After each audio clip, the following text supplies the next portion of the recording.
And I've found that when you can bring people into the journey of it, when you can say and help people stand in the outrage, and we do need, it's ethical to be outraged when innocent human beings have been violated and killed. We can't step over that because we so want to get to the human rights of the perpetrator, to stand in that outrage.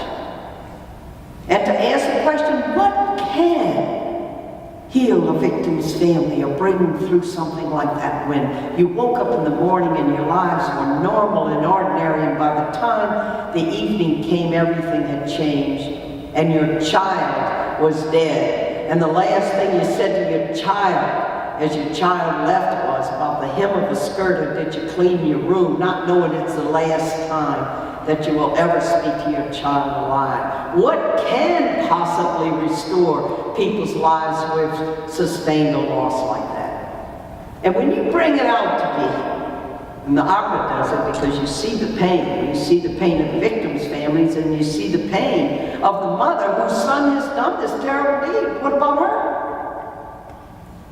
What about her? What about the families of those that have somebody condemned to death? And in the witnessing chamber there in Texas, you have 3 witnessing.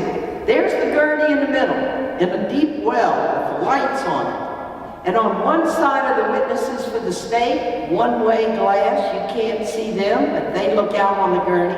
Over to the left above is where the victim's family sends a representative to watch the killing, which is supposed to give them their closure, their justice. And the other window of the killing chamber is where mothers have stood with their hands against that glass to look into the face of their child being killed by the state.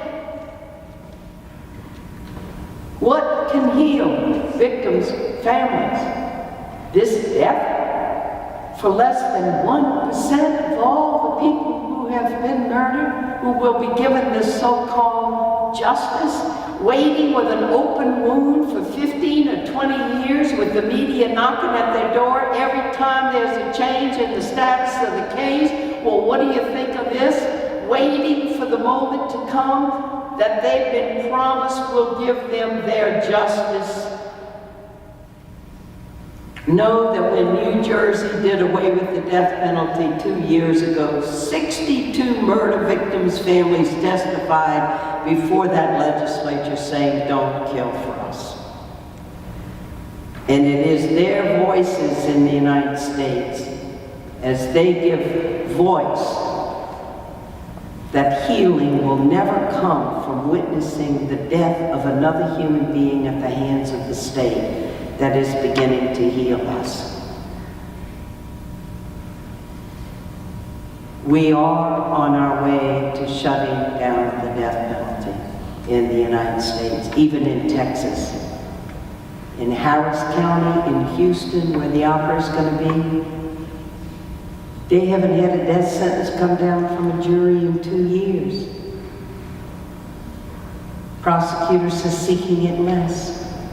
We're much more conscious now of mistakes. 139 wrongfully convicted people have come off of death row, saved by college students and innocence projects. That's how broken the bloody thing is. College students, when they're lucky. And more the stories now are coming out about the mistakes that were fatal, where the people were killed. And later they see they were innocent. The American people are good. They're not wedded to vengeance. They're scared. And they don't have a way of getting information. And that's us. That's us. Because when we become aware of human rights, we light the cathedral. We walk into a room with the light, and we bring people through it. We show a film, or we read a book, or we get a speaker. Did you know? So what's the path? The path of life. What is the path of life? Those of us who are awake, we bear a terrible responsibility, because we can't be neutral. and we are cared for. We are fed, and we are housed, and we have health care, and we have education. We have been blessed. And so we are called to be those voices, to be the light, and not to be afraid to face the darkness,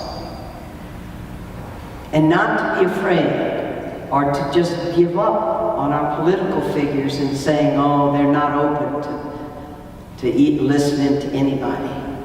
One thing we do know about politicians is when they get a lot of letters and they get a lot of phone calls and they get a lot of visits, no politician is impervious to that. And that is what we must do. Day in, day out. We have our heroes. We have the people like Nelson Mandela. I happened to meet George Bezos, who was his attorney when he came up for trial in a court in South Africa, where they were about to give him the death penalty. They came that close, and George Bezos, who knew that judge that day, was saying, look, he has these qualities to him. We don't have to sentence him to death, and dealing with his friend and talking to his friend and arguing for him. And they walked out of the courtroom, and they had decided that Nelson Mandela would spend the rest of his life in prison. And Nelson Mandela had a good sense of humor. Puts his arm around George's shoulder and says, thanks a lot, George. You got me sentenced to life for the rest of my life in prison.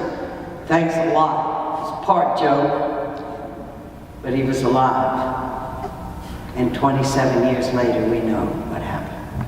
And each of us is that little Nelson Mandela. And you remember what he said at his inauguration? We don't need people's weakness or timidity or, oh no, I can't do that. We are afraid of the power we have within us. So incredibly powerful are we. And when we unite, which is why we are here. So light the lights, light the candles, stand up high on the hilltop in Toronto to be a beacon. And how proud we are to be standing in the presence of people who have suffered and died, that we can have this freedom and this moment to work for human rights around the world. Thank you.